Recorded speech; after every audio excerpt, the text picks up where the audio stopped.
बिस्मिल्लाहिर्रहमानिर्रहीम। दोस्तों, मुझे इरफान सिद्दीकी कहते हैं और मैं इस वक्त मौजूद हूँ जापान के दारुल हुकूमत टोक्यो में। जैसे आपको मालूम है कि मेरे रोज़नामा जंग में कॉलम शाये होते रहते हैं, और उसी हवाले से मेरा गुज़िश्ता हफ़्ते एक कॉलम शाये हुआ ओवरसीज़ पाकिस्तानियों की हालत ज़ार। तो आज मैं उसी टॉपिक के ऊपर कि वो कॉलम में क्या तहरीर था, क्यों मैंने लिखा, उस पे क्या ओवरसीज़ पाकिस्तानियों के मसाइल बयान किए गए और क्या हुकूमत ओवरसीज़ पाकिस्तानियों के साथ कर रही है। दोस्तों देखिए, आपको मालूम है कि पाकिस्तान के 1 करोड़ पाकिस्तानी पाकिस्तान के माशी हालात से परेशान होकर पाकिस्तान से बाहर निकले और दुनिया के दीगर ममालिक में जाके बस गए,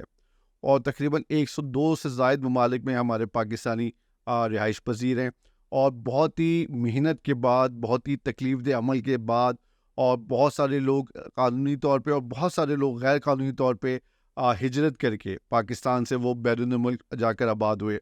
लेकिन उनके अंदर ख़ास बात ये कि उनके अंदर पाकिस्तान का दर्द है, उनके सीने में पाकिस्तान से मोहब्बत है, उनके दिलों में पाकिस्तान के लिए मोहब्बत रची बसी है। तो जब भी वो पाकिस्तानी जो बाहर गए हैं, वो सेटल हो गए हैं, वो उन्होंने तरक्की की है, कुछ दुनिया में अपना मकाम बनाया है, उनकी सबसे पहली ख्वाहिश ये होती है कि वो पाकिस्तान के लिए कुछ करें।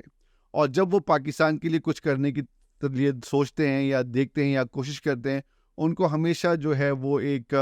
मायूसी का सामना करना पड़ता है। रीज़न ये है कि पाकिस्तान के हालात इतने ख़राब हैं, फिर पूरी हुकूमतें, चाहे कोई भी हुकूमत हो, वो ओवरसीज़ पाकिस्तानियों से कहती है कि आएँ पाकिस्तान में सरमायाकारी करें, पाकिस्तान आपका अपना मुल्क है, पाकिस्तान की तरक्की में अपना किरदार अदा करें, और जो कुछ आपने बैरून मुल्क जाके हासिल किया उसमें आपकी कौम का भी हक है, उस पे आपकी ज़मीन का भी हक है, उसमें आपकी मिट्टी का भी कर्ज़ है।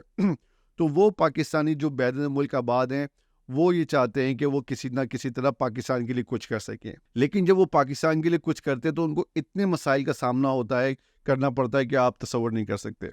तो यहाँ पर मैंने इस कॉलम के अंदर उन मसाइल को उजागर किया।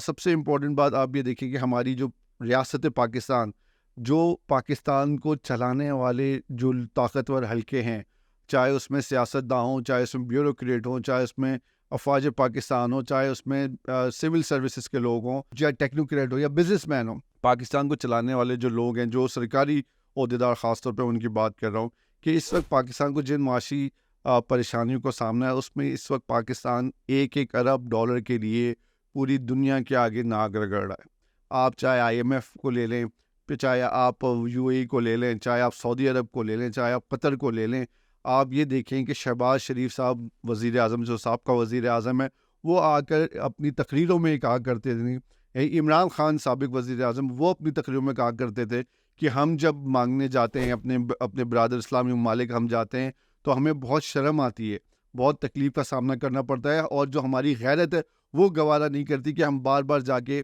1-1 अरब डॉलर के लिए उनसे भीख मांगें। अब आप ये देखें, 1 अरब डॉलर के लिए पाकिस्तान ने बिजली महंगी कर दी, 1 अरब डॉलर के लिए पाकिस्तान ने पेट्रोल महंगा कर दिया,